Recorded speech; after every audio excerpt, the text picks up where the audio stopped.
second, I knew straight away I'd been blown up. My whole world just turned pitch black, and I just started screaming as loud as I could. I started screaming because I wasn't in any pain, but I knew I'd been blown up, and I didn't know whether I'd fell into the ditch or been blown 100 metres away, and I just wanted the lads to know where I was.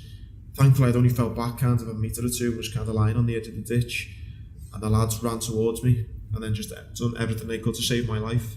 A guy, James Smith, was an army medic, and he put a tourniquet on the top of my groin, which essentially saved my life.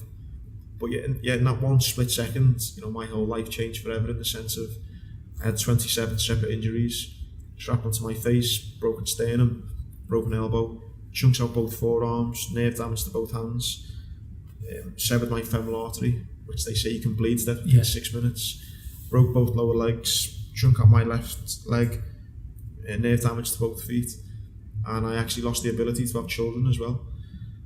So in that one split second, I'm lying there, and I wasn't, like I say, I wasn't in any pain.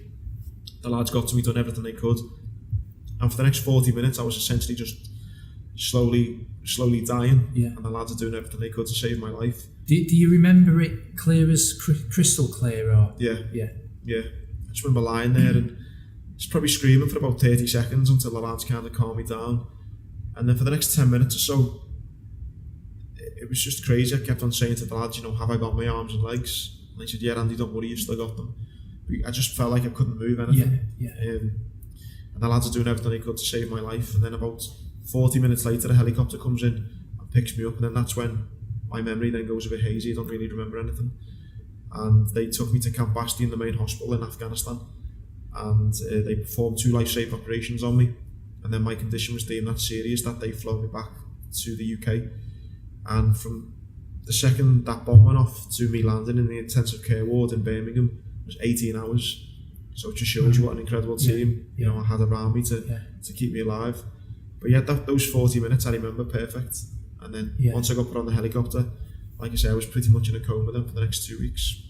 Okay, so and then does it kind of come back 2 weeks after then? Is that when your memory kind of restarts again? Or? Yeah, I remember. And how are you feeling then at that point? I remember waking up, and I knew straight away what had happened. It wasn't like anyone needed to remind me. I straight away remembered those 40 minutes getting blown up.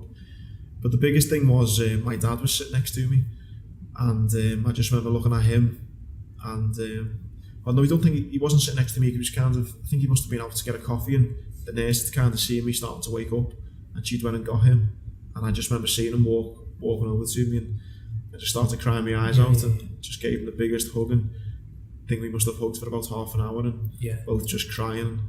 I told him I was sorry for getting blown up, and he told me not to be stupid, and then that was the start of it then, really, of coming to terms with all the injuries. And